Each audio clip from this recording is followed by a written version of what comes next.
ঐতিহ্যের ওরছা। শহর জুড়ে ইতিহাসের গন্ধ, শৈল্পিক নিদর্শন ছড়ানো রয়েছে সর্বত্র, যা একই সঙ্গে সুরম্য এবং রোম্যান্টিক। ওরছার আভিজাত্যে মুগ্ধ হলেন অভিজিৎ কুমার চট্টোপাধ্যায়। বিন্ধ্য পর্বতের রাজ্য মধ্যপ্রদেশ, পাহাড়, জঙ্গল, ইতিহাস কি নেই এখানে। আমার আবার ইতিহাসের আর ভাস্কর্যের প্রতি টান বেশি, তাই এবারের গন্তব্য হিসেবে বেছে নিলাম ওরছাকে। ওরছা কথার অর্থ লুকোনো। পুরো শহরটাই লুকিয়ে রয়েছে বেতোয়া নদীর কোলে। চারিদিকে জীর্ণ পাহাড় ও অহংকারী জঙ্গল ঘিরে আছে ওরছাকে। 1531 থেকে 1783 খ্রিস্টাব্দ পর্যন্ত গোটা বুন্দেলখণ্ডের রাজধানী ছিল ওরছা। রাজা রুদ্রপ্রতাপ সিংহের হাত ধরে 1501 সালে এই শহর গড়ে ওঠে। প্রায় 450 বছর তাঁর বংশধররা ওরছা শাসন করেছেন। এর বাতাসে, মাটিতে, প্রতিটি পাথরে, প্রতিটি ইঁটে ইতিহাসের গন্ধ লেগে আছে। ভাবলেই যেন শরীর রোমাঞ্চিত হয়ে ওঠে। 44 নম্বর জাতীয় সড়ক থেকে ডান দিকে যেতেই শহরের গোলমাল উবে গেল। যেন অন্য জগতে ঢুকলাম। কিছুক্ষণ আগাছা ভরা খোলা মাঠের পর ভাঙা পাথরের ফটক দেখতে পেলাম। সঙ্গে পেলাম ওরছার রোম্যান্সের আভাস। গোলাপি পাথরের তৈরি এই ফটক দেখলেই মন ভালো হয়ে যায়। এর পোশাকি নাম শাহী দরওয়াজা। ওরছার লোকেরা বলে রয়্যাল গেট। ঘোরার প্ল্যান আমি আগে থেকেই সেরে রেখেছিলাম। ওরছায় দেখার জায়গাকে মোটামুটি 4 ভাগে ভাগ করা যায়। প্রাসাদ চত্বর, রামরাজা প্রাসাদ চত্বর, লক্ষ্মীনারায়ণ মন্দির ও সুন্দরমহল, আর বেতোয়া নদীর ধারে ছত্রী। আথাপুলা ব্রিজ পেরোতেই দূর থেকে কেল্লার চওড়া দেওয়াল দেখা দিল। পরিখার উপর ছোট্ট ব্রিজ পেরিয়ে গাড়ি পাহাড়ে উঠেছে। দুপাশে পাথরের পাঁচিল। আরও কয়েকটা বাঁক পেরিয়ে বড় চাতালে এসে গাড়ি থামল। বাঁ দিকে রাজমহল, ডান দিকে জাহাঙ্গীর মহল, মাঝখানে শীষমহল। 16 শতাব্দীর পর থেকে ওরছার ইতিহাস এক রোমাঞ্চকর বাঁক নেয়। সেই সময়ে আগ্রা ছিল মুঘল শক্তির কেন্দ্র। সেখানকার ঘটনার সঙ্গে জুড়ে যায় ওরছা। 1555 সালে খানদেশের সুলতানের সাহায্য নিয়ে সম্রাট আকবর দাক্ষিণাত্যে যান। এদিকে ছেলে সেলিম তখন আনারকলির প্রেমে মত্ত। আকবর তাতে মোটেও খুশি নন। উপদেষ্টা আবু আল ফজল আকবরকে উত্তরাধিকার থেকে সেলিমকে বাদ দেওয়ার পরামর্শ দিলেন। আবু আল ফজলের পরামর্শের কথা সেলিমের কানে গিয়েছিল।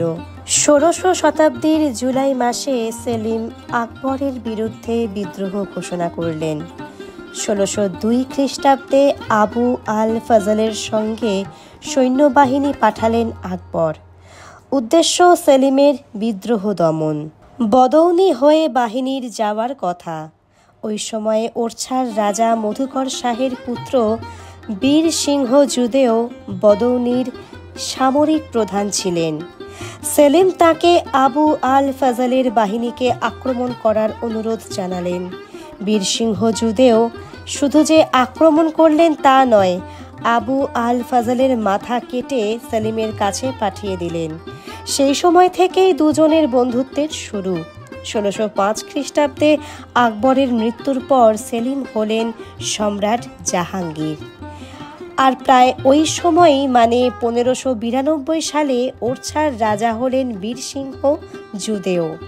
তিনি তৈরি করতে শুরু করলেন জাহাঙ্গীর মহল।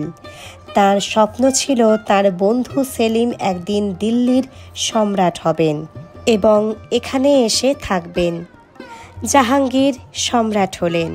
কথিত আছে শাহেনশাহ জাহাঙ্গীর ওরছাতে এক রাত কাটিয়ে গিয়েছিলেন বন্ধু বীর সিংহ যুদয়োর অনুরোধে। তখন নাকি এই মহলটি তার জন্য বরাদ্দ করা হয়েছিল। কয়েকতলা নিয়ে জাহাঙ্গীর মহল, অসংখ্য ঘর আর সিঁড়ি।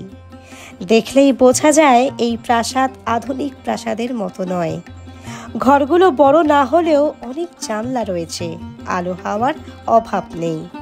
ভেতরের মহলে গম্বুজ, বারান্দা আর ছত্রির ছড়াছড়ি। বুন্দেলরা আদতে রাজপুত হলেও এদের স্থাপত্যশৈলী রাজস্থানের মতো কেল্লা সর্বস্ব নয়। বুন্দেলা স্থাপত্য অনেক বেশি সম্পূর্ণ ও সমতা সম্বলিত।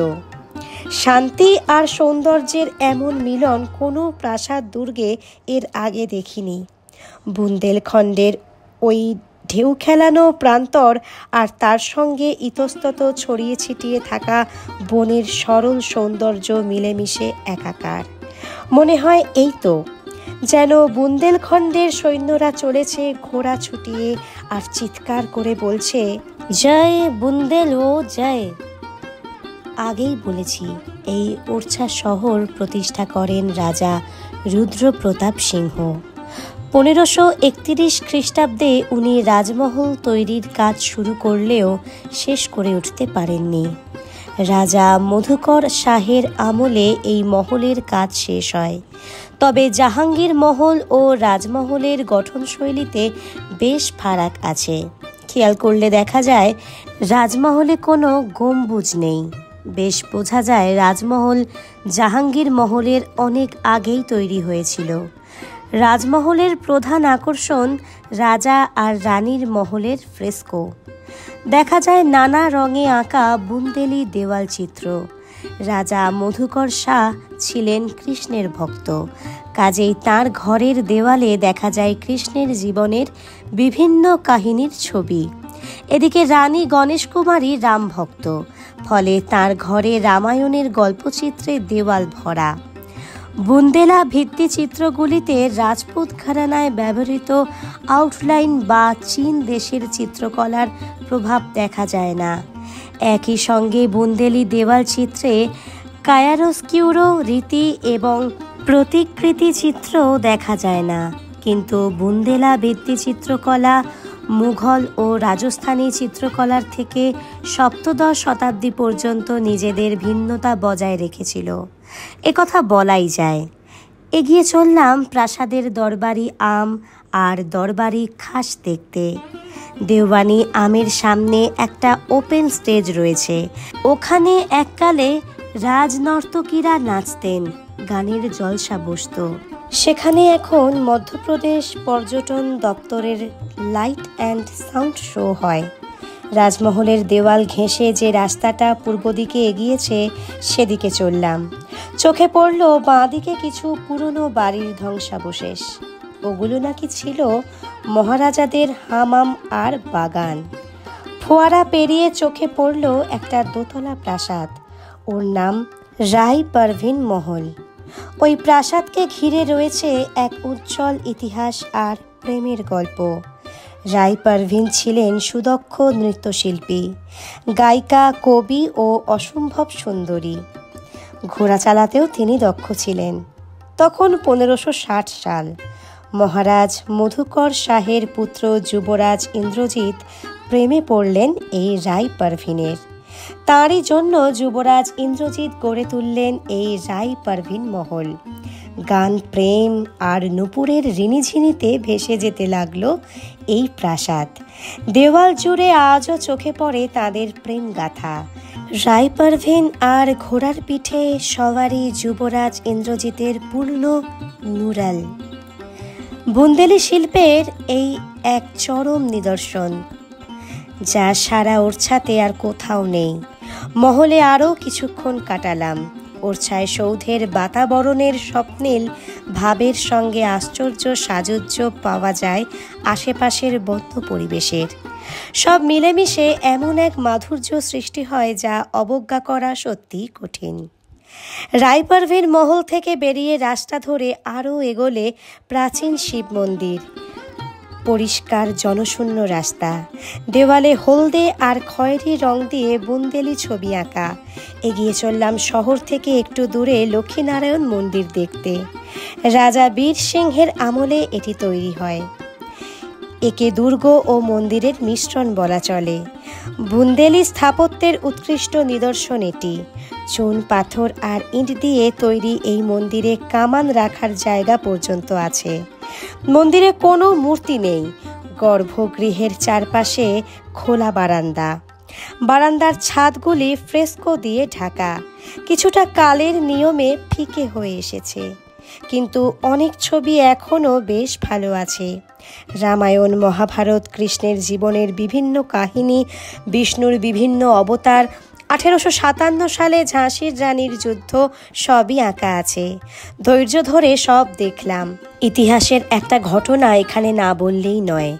আগেই বলেছি, রাজা মধুকর শাহ ছিলেন কৃষ্ণ ভক্ত আর রানী গণেশ কুমারী ছিলেন রাম ভক্ত। আজ ওরছাতে যে রাম রাজা মন্দির দেখা যায় তা ছিল তৎকালীন সময়ে রাজা রানীর বাসস্থান।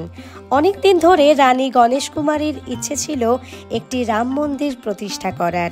রাজাকেও বলেছিলেন তার ইচ্ছের কথা, কিন্তু রাজা কিছুতেই রাজি হননি। রাজা মধুকর শাহ রানীকে বলেন, আগে প্রমাণ করো তোমার রামজি আমার কৃষ্ণের থেকে বেশি শক্তিশালী, তারপর ভেবে দেখব। বিরক্ত হয়ে রানী গেলেন অযোধ্যা। ইচ্ছে রামের মূর্তি নিয়ে ফিরবেন। একবার মূর্তি এসে গেলে তখন আর রাজা নিশ্চয়ই না বলতে পারবেন না। রানী প্রাণপণে প্রার্থনা শুরু করলেন যেন তার মুখ রক্ষা হয়। তখন রাম দেখা দিয়ে বললেন, যেখানে রাখবে সেখানেই আমি থাকব, সেখান থেকে আর নড়ব না। খুশি হয়ে রামের মূর্তি নিয়ে রানী ফিরে এলেন। রাজা পড়লেন মহা মুশকিলে। তিনি কৃষ্ণ ভক্ত হলেও ধার্মিক মানুষ। অগত্যা মন্দির তৈরি করতে রাজি হলেন। যতদিন না মন্দির হয় ঠিক হলো মূর্তি রাজার প্রাসাদেই থাকবে। আজ ওরছাতে যে চতুর্ভুজ মন্দির দেখা যায়, আসলে সেটি রাজা মধুকর শাহেরই তৈরি রামের মূর্তি প্রতিষ্ঠার জন্য। এত বড় মন্দির ওরছাতে আর নেই। উঁচু ছাদ, বড় বড় ছত্রি, শিখর আকাশ ছোঁয়া। লম্বা সিঁড়ি দিয়ে ছাদে ওঠা যায়, প্রায় 100 ফুট লম্বা। সব মিলিয়ে রাজকীয় ব্যাপার। সময় এলো চতুর্ভুজ মন্দিরে রামের মূর্তি প্রতিষ্ঠার, কিন্তু রানীর প্রাসাদ থেকে মূর্তি সরানো যাচ্ছে না। অনেক চেষ্টা করেও তা সম্ভব হলো না। তখন রানীর মনে পড়ল রামের কথা, যেখানে রাখবে সেখান থেকে নড়ব না। হার মানলেন রাজা মধুকর। ঘোষণা করলেন, একই প্রাসাদে দুজন রাজা একই সঙ্গে থাকতে পারেন না। এটি রামের প্রাসাদ হোক, আমরা অন্য কোথাও গিয়ে থাকব। সেই থেকে রাজা মধুকরের প্রাসাদ রামের মন্দির হলো। ভারতবর্ষে একটি একমাত্র মন্দির যেখানে রাম শুধু ভগবান নন, রাজাও। রামের মূর্তি প্রতিষ্ঠার পর চতুর্ভুজ মন্দিরে রাজা মধুকর শাহ প্রতিষ্ঠা করলেন বিষ্ণুর মূর্তি। তবে ওরছাবাসীর কাছে এই চতুর্ভুজ মন্দির সমাদর পেল না। আজও সেই মন্দির প্রাঙ্গণ শূন্যই থেকে গেছে। দেবতার কোনো মূর্তি নেই এখানে। ওদিকে বেলা বয়ে আসছে, সূর্য ঢলে পড়েছে, গোধূলি আসন্ন। চলে এলাম বেতোয়া নদীর ধারে। নদীর ঘাটের নাম কাঞ্চন ঘাট। নদীর পাড়ে চোখে পড়ে মন্দিরের মতো কিছু ছত্রি। চললাম সেই দিকেই। আসলে এইগুলো বুন্দেল রাজাদের স্মৃতিসৌধ। এক একটি ছত্রি এক একটি রাজার নামে। প্রথমে একটি উঁচু বেদি, তারপর 3 তলা সৌধ। উপরে ছাদের 4 কোণায় 4টি শিখর। ছত্রির বাগানে ঘুরতে ঘুরতে নদীর শব্দ কানে আসছিল। গাইডকে বললাম, চলুন একটু গিয়ে বসি নদীর ধারে। সূর্য ডুবছে, আকাশ গোলাপি। পর্যটকদের ভিড়ও সেরকম নেই। নদীর ধারে বড় বড় পাথর ছড়িয়ে আছে। আকাশের রং জলে পড়েছে। জলে ভেসে আসছে ছত্রির ছায়া। তীর তীর করে বয়ে যাওয়া সেই স্রোতে আকাশের রং আর ছায়া কাঁপছে। ওরছা দেখা যেন শেষ হয়েও শেষ হয় না। এখানে এক প্রচ্ছন্ন জাদু রয়েছে। ফিরে যাওয়ার পর সেই ম্যাজিক কাজ করে, মন আর চোখের সামনে ভেসে ওঠে। কাজের মাঝে হঠাৎ ফিরে ফিরে আসে, আর সময় নেই। নদীর পাড় থেকে উঠে দাঁড়ালাম। এবার ফিরে যেতে হবে যান্ত্রিক দুনিয়ায়। মনে মনে বলে উঠলাম, আজ উঠি, আবার আসবো তোমার কাছে। এবার বলি কিভাবে যাবেন। প্লেনে নয়া দিল্লি গিয়ে সেখান থেকে ট্রেনে ঝাঁসি পৌঁছন। ঝাঁসি থেকে গাড়িতে ওরছা 8 ঘন্টার পথ, অথবা হাওড়া থেকে ট্রেনে গোয়ালিয়র চলে আসুন। গোয়ালিয়র থেকে ওরছার দূরত্ব 123 কিলোমিটার, গাড়িতে 2 ঘন্টার পথ। কোথায় থাকবেন? কিছু প্রাইভেট হোটেল থাকলেও থাকার সেরা জায়গা মধ্যপ্রদেশ পর্যটনের হোটেলগুলি। মধ্যপ্রদেশ পর্যটনের কলকাতা অফিসের যোগাযোগ নম্বর স্ক্রিন এবং ডেসক্রিপশন বক্সে থাকবে। এছাড়াও থাকতে পারেন ওরছা রিসর্ট। ডাবল বেডরুমের ভাড়া 1750 টাকা থেকে শুরু। হোটেল রাজমহল, ডাবল বেডরুমের ভাড়া 2800 টাকা থেকে শুরু। কন্ট্যাক্ট নাম্বার স্ক্রিন এবং ডেসক্রিপশন বক্সে দেওয়া রইল। তবে হোটেলের ভাড়া পরিবর্তন সাপেক্ষ, সরাসরি যোগাযোগ করাই বাঞ্ছনীয়। Life on the road. আজকের ভিডিওটা এখানেই শেষ করলাম। পরবর্তী ভিডিওর নোটিফিকেশান পেতে আমার চ্যানেল ট্যুরিজম ডায়েরি অবশ্যই সাবস্ক্রাইব করে বেল আইকনটি প্রেস করে রাখুন। আর ভিডিওটি ভালো লেগে থাকলে একটা লাইক দিয়ে শেয়ার করতে ভুলবেন না। ততক্ষণের জন্য টাটা।